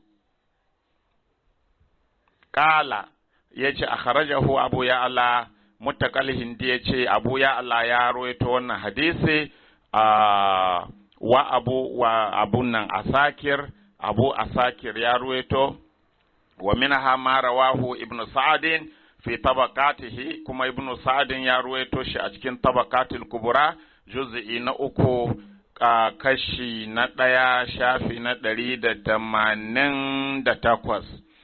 Masnadan anil Hasan qala Amr ibn al-Asi inni la arju alla yakuna rasulullah sallallahu alaihi wasallam mata yawma mata wa huwa yuhibbu rajulan. To malamai ku taya ni jin nan. Sa'ad ibn Sa'adin ya ruwaito a cikin tabaqat din shi wannan shafi da na gama faɗi, yace abin nan da isnadi zuwa ga Al-Hasan kala ya ce kala Amr ibn al-Asi ya ce ba ni sa ran manzo Allah zai rasu a ranan da ya rasu yana son mutum, mana ya so mutum har zuwa ƙarshe. A ce manzo Allah har ya rasu yana son mutum, sannan ce mutumin nan ya shiga wuta, ba zai yiwu ba. Malamai ku ji bayani nan da kyau fa. Amr ibn al-Asi yace ba zai yiwu ba a ce manzon Allah ya rasu a ranan da ya rasu na yana son wani mutum, sannan kuma a ce mutumin nan ya shiga wuta, ba mai yiwuwa ba ne. Faƙalu sai mutanen da ke wurin suka ce, Kwadi kunna na rahu yuhibbuka wa kana yasta'miluka. To ai mun ga manzo Allah yana son ka kuma yana sa ka aiki. Ƙala sai Amr ibn al-Asi ya ce, mai ba da labari ya ce, faƙala sai Amr ibn al-Asi ya ce, Allahu a'lam, to Allah kada ya sani, ahabbani am ta'allafani. Ya so ni ne, ko dai tausaya mini yayi? Kun gani saboda manzo Allah yana tausaya ma mutum wanda ba zai yi kirki ba, ma'ana ƙarshen shi ba zai kyau ba, sai ta tausaya masa, kamar yadda yake tausaya ma kafirai, har Allah ya yi masa magana cewa tsananin tausayin da yake ji musu fa kada ya masa illa. Fala allaka baqi'un nafsaka ala atharihim illam yu'minu bi hadha alhadisi asafa. Allah ya ce karka cutar da kanka saboda ba su yi imani da wannan sako da muka aiko ka da shi ba. Wato manzo Allah yana damuwa, bai so a ce wannan kafiri ne, bai so a ce za a je lahira wani zai shiga wuta, sai ta tausaya ma kafiran. Sai Allah ya ce kada ya cutar da kanshi, yana yawan tunani akan lamarin su, ya kyale su kawai tunda ba su yadda ba. To shine yanzu Amr ibn al-As yake cewa to manzo Allah so na yayi ko kuma dai tausaya mini ya dinga yi a lokacin, Allah kaɗai ya sani. walakin na kunna narahu yuhibbu rajulan, amma mu dai mun ganshi yana son wani mutum, mun tabbata yana son wannan mutumin. Qalu sai mutane suka ce faman zakar rajul, wani mutum kenan? Qala sai Amr ibn al-As yace Ammar ibn Yasir, lalle mun tabbata yana son Ammar ibn Yasir. Amma ni kan wanda kuka ce kun ga kamar yana so ne ko dai tausaya mini ne, amma dai Ammar mun tabbata yana son shi. Qalu sai su ce fa zaka qatilukum yawm Siffin, to ai kuma shine wanda kuka kashe a yakin Siffin. Ta gaskiya magana ya girma. Da bakin shi gashi yana confessing yace sun tabbata manzo Allah yana son Ammar. Sai aka tuna mishi aka ce to ai kuma shine wanda kuka kashe a yakin Siffin. Ashe kun ga maganan shi na bai yadda so annabi ke yi masa ba, tausayi ne ya tabbata. Tun daga shi ya kashe masoyin manzan Allah, kuma manzan Allah dama ya ce wanda ya kashe Ammar, ƙungiyar da za ta kashe Ammar 'yan ta'adda ne kuma 'yan wuta ne. Kuma shi ma da kanshi in kun tuna a baya yana ta faɗa da wasu cewa 'yan wuta ne ku wayanda suka kashe Ammar, 'yan wuta ne ku, don ya ji manzan Allah sallallahu ya ce kaza. To sai aka tuna mishi, to wannan da kace annabi kun tabbatar da annabi yana son shi, to ai kuma shi kuka kashe a yakin Siffin. Kala sai Amr ibn al-As yace qad wallahi qatalnahu, yace haƙiƙa wallahi mun kashe shi. To yanzu kashe ba su suka kashe shi ba. kun gani shi bai yadda da maganar Muawiya ba, yana ta ƙaryata shi, yace wallahi mun kashe shi, mu muka kashe shi. To yanzu masu karewa kuma sai ku sabon ɗamara, wanda abin ya shafa dai sun yi confessing, sun ce su suka yi, ko kuma ku kawo naku hujjojin mu ji dama Muawiya sarkin kirkira ne, wanda zai kare shi ma zai iya kirkira. ورواه بطريق آخر قال فيه قال صدقتم والله لقد قتلناه. a wata riwaya kuma Amr ibn al-As yace saddaqtum wallahi gaskiya kuka faɗa, wallahi laqad qatalnahu, wallahi mun kashe shi, mun kashe Ammar. Inji Amr ibn al-As, dan kungiyar Muawiya, wazirin Muawiya a cikin kungiyar ƴan ta'adda. Wa minha fi sahih Muslim, haka kuma ya zo a cikin sahih Muslim fi kitabil iman babu kaunil islami ya hadimu ma qablahu, a wannan babi rawa bi sanadihi an abi shamasa al-mahri qala hadarana amr ibn al-as wa huwa fi siyaqati al-maut. To hadarna yace mun halarci hadarna amr ibn al-as, yace mun zo gurin Amr ibn al-As wa huwa fi siyaqatil maut, yana cikin magagin mutuwa, zai mutu. Fa baka tawilan, shi ma mishi alƙawarin aljanna ko? Amr ibn al-As wazirin Muawiya a ƙungiyar ƴan ta'adda, da yazo zai mutu mun ziyarce shi. Fa baka tawilan, sai yayi kuka mai tsawo. Wa hawwala wajhahu ila aljidar, ya fiskantar da fiskansa zuwa ga bango. Faja'ala ibnuhu yaqulu, sai ga ɗansa wannan Abdullahi ibn Amr wanda ke ta masa nasiha din nan a lokacin yaƙi da Sayyidina Ali, sai ga ɗansa yana cewa ya abata, ya mahaifina, amma basharaka rasulullah sallallahu alaihi wasallam bi kaza, manzo Allah bai maka bishara da kaza ba. Fa akbala bi wajihi, sai ya juyo da fiskansa. Wa saqal hadis, haka dai aka koro hadisin har zuwa inda yake cewa wa ma kana ahadan ahabba ilayya min rasulillah sallallahu alaihi wasallama, yace babu wani wanda nake so, yace na kasance babu wanda nake so kaman manzon Allah sallallahu alaihi wa sallam. Wala ajalla fi aini minhu, kuma ba wanda ya kai manzo Allah girma idanuna. Wa ma kuntu atiku an amla aini minhu, har ma bana iya kura ma manzon Allah ido, ijlalan lahu, saboda girmama shi. Walau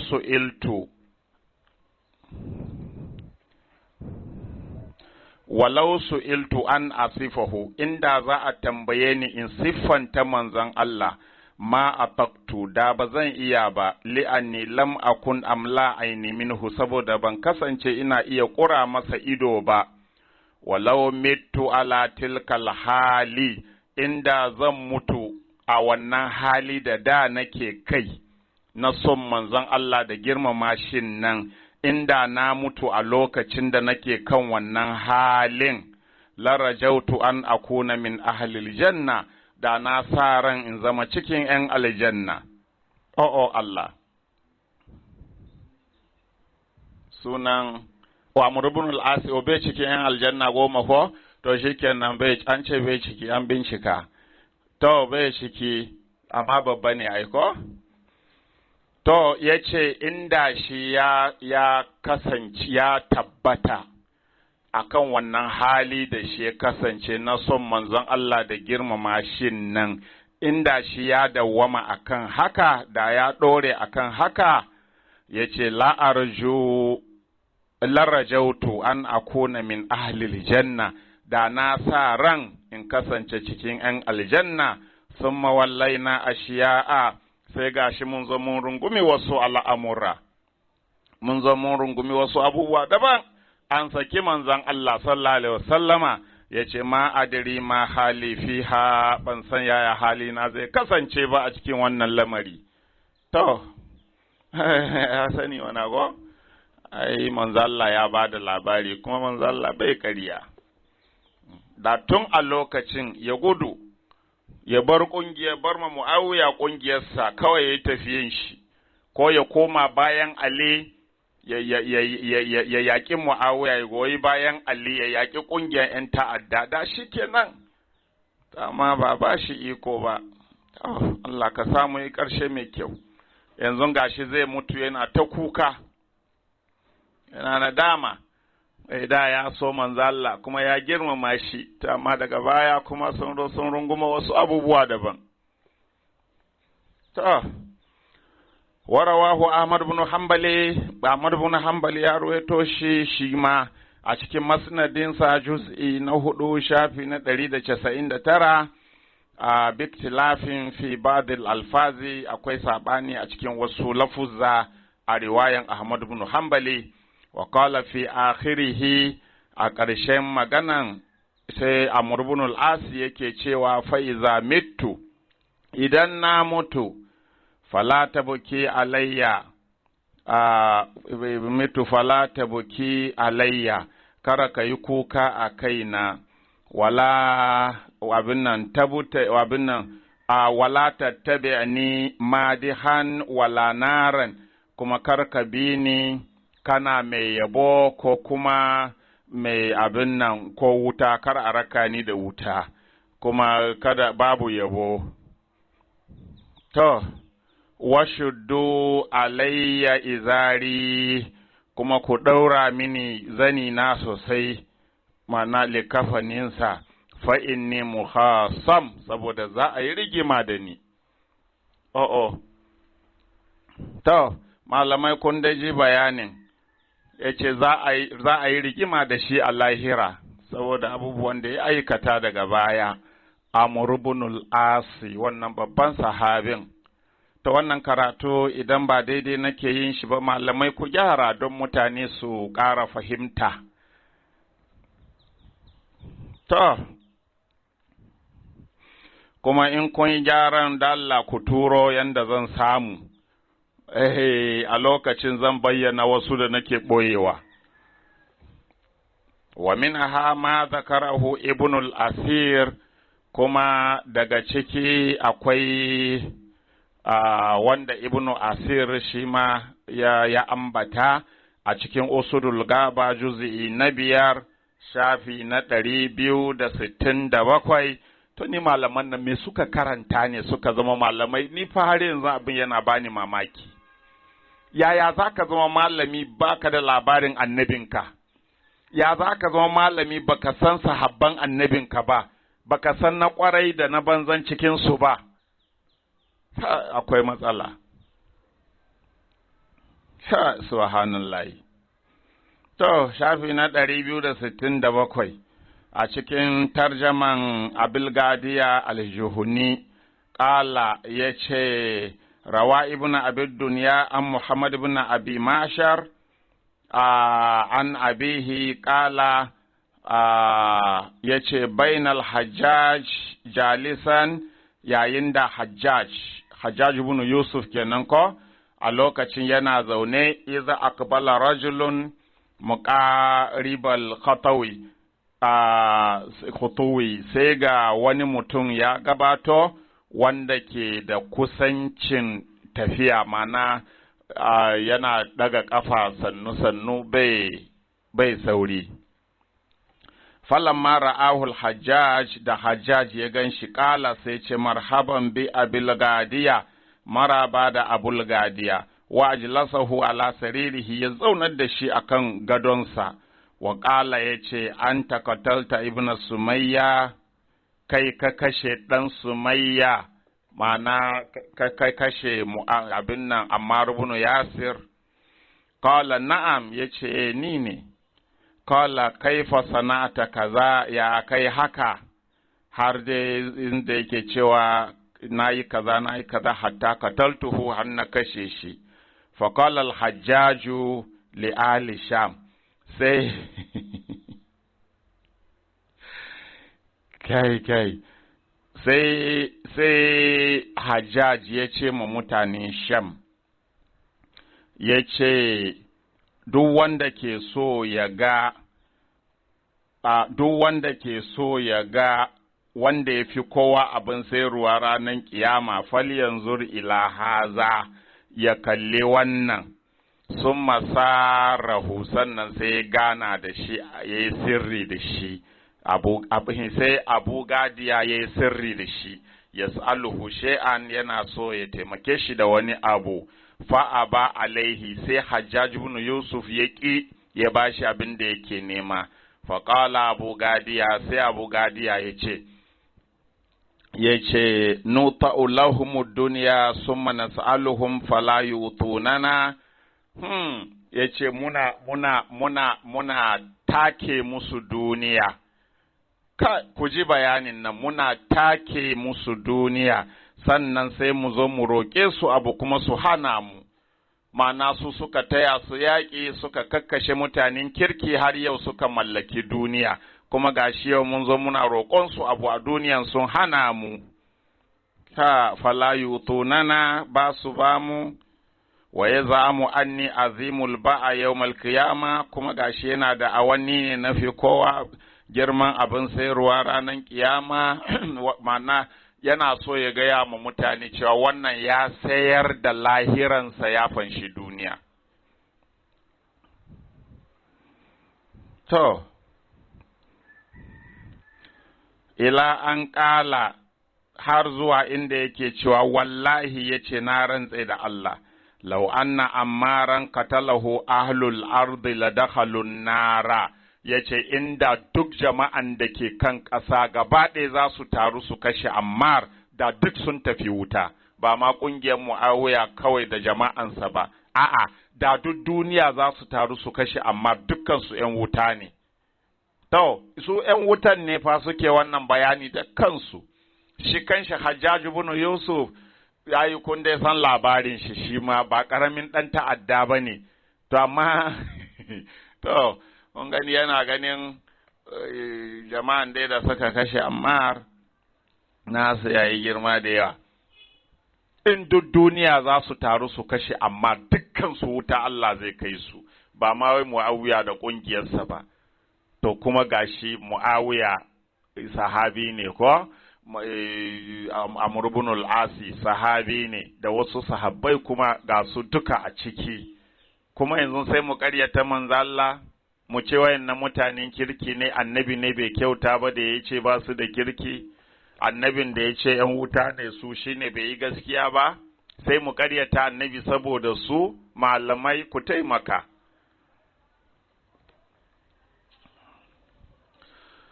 ومنها ما رواه أبو نعيم في حليته. أبو نعيم شما يرويتو أتكين حلية إنسا جزء ندايا شافي ندري دا 41 بسنده أن أبي سنان دولي صاحب رسول الله صلى الله عليه وسلم سنادين شزوا ga wannan sahabi ne na manzo Allah sallallahu alaihi wasallam, kala yace ra'aitu Ammar ibn Yasir, ya ce na ga Ammar ibn Yasir da'a bi sharabin, ya ce da Allah a samo mishi abin sha, fa utiya bi qadahin min labanin fa shariba minhu summa qala, sai aka zo masa da ƙwaryan abin, aka zo mishi da kwano ko ƙwarya wanda nono ne a ciki, madara ne a ciki, fa shariba minhu, sai sha daga madaran, summa qala, sannan ya ce sadaqallahu wa rasuluhu, Allah da manzonsa sun yi gaskiya. Al-yawma alqal ahibbata Muhammadan sallallahu alaihi wasallam hizbahu, yau zan haɗu da masoyina Muhammadu sallallahu alaihi wasallam da jama'ansa. Inna rasulullah sallallahu alaihi wasallam qala, tabbas manzo Allah sallallahu alaihi wasallam ya ce mini, inna akhira shay'in tazuduhu min ad-dunya bayhat labanin.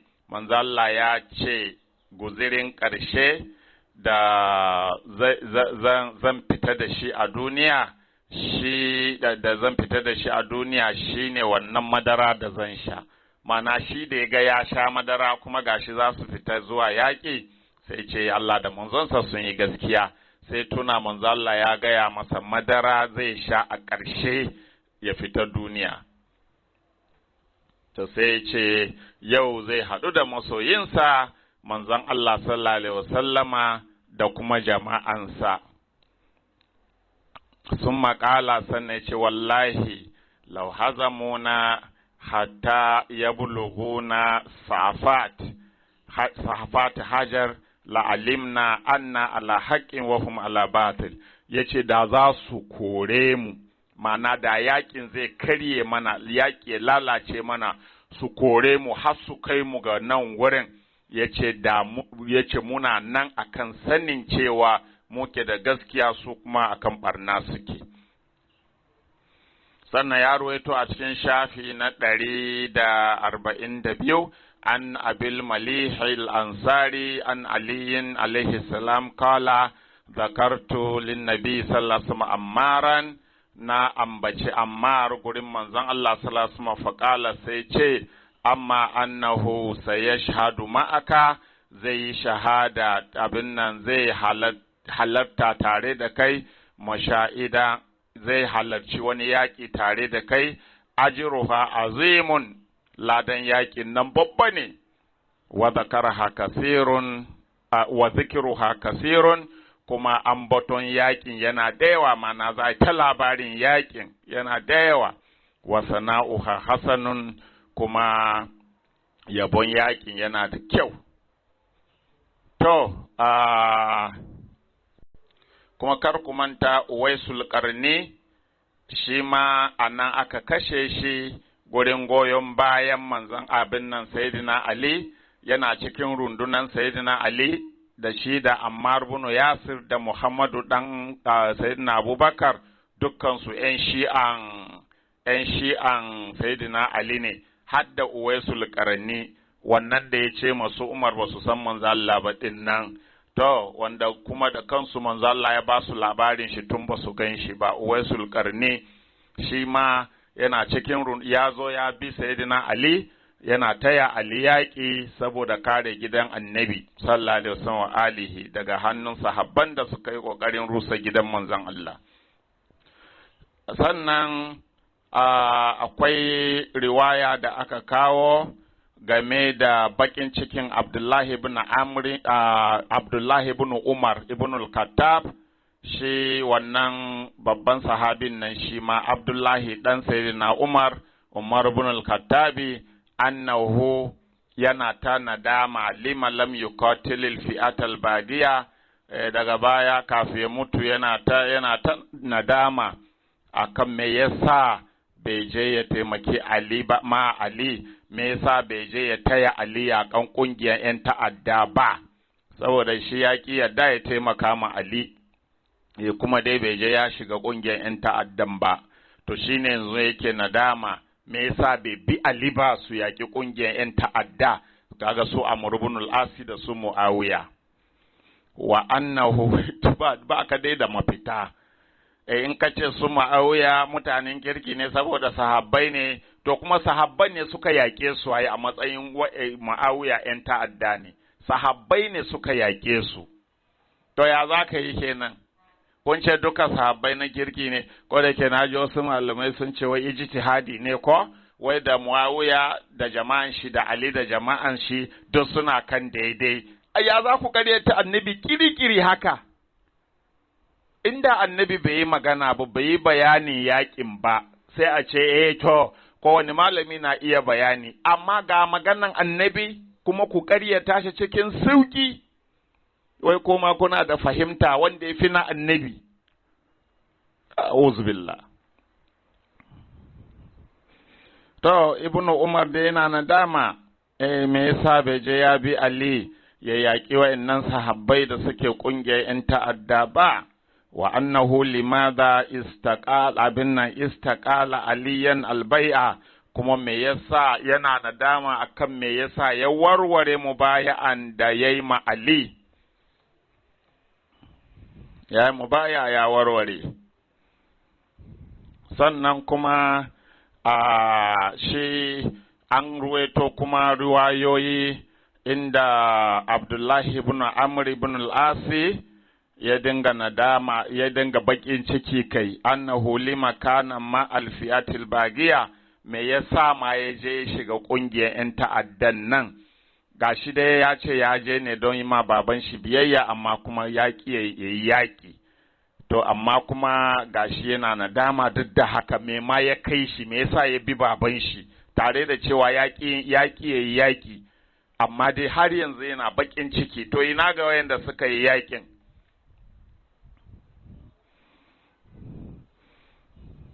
Ya gani?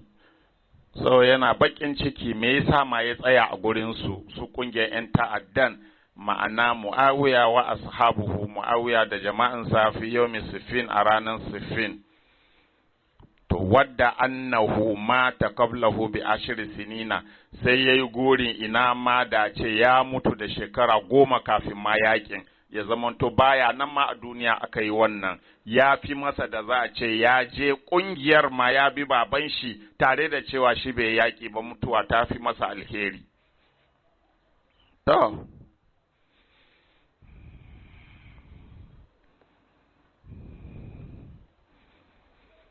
To kuma dai mun karanta a baya riwayoyi da dama inda manzon Allah sallallahu alaihi wasallama ya yi ta maganan cewa in an samu bambanci, an samu saɓani, mu tsaya tare da Ali.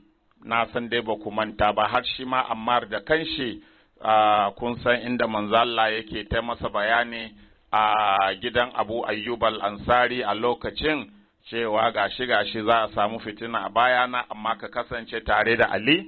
Inda duk duniya za su bi wata hanya, Ali ya bi wata hanya daban, kyale na mutane ka bi na Ali, saboda Ali ba zai taba batar da kai ba, kuma kullum zai ɗora ka akan shiriya. Na san ba mu manta da wannan karatu ba. To anan za mu kwana, in Allah ya kai mu sati na gaba za mu ci gaba insha Allahu, har mu je ƙarshen karatun Muawiya. Za mu yanke ne, amma za mu kai gwargwadon inda mutane za su san ba mutanen kirki ba ne Muawiya da jama'ansa. Assalamu alaikum wa rahmatullahi ta'ala wa barakatu. Assalamu alaikum ‘yan uwa masu albarka. Sako daga media team na Sharif Sheikh Adam. Akwai masoya masu tambayar mu akan nambar maulanmu Sharif Sheikh Adam, ta inda za su iya turo masa kumusi ko wani taimako nasu domin dafa a wannan kira. Kamar yadda Allah yake faɗi a cikin Alƙur'ani, ya ayyuhallazina amanu in tansurullaha yansurkum wa yuthabbit aqdamakum. Allah yana cewa, ya ku wayanda kuka yi imani, in kun taimaki Allah, Allah zai taimake ku, kuma zai tabbatar da dugaduganku. Number account din shine kamar haka: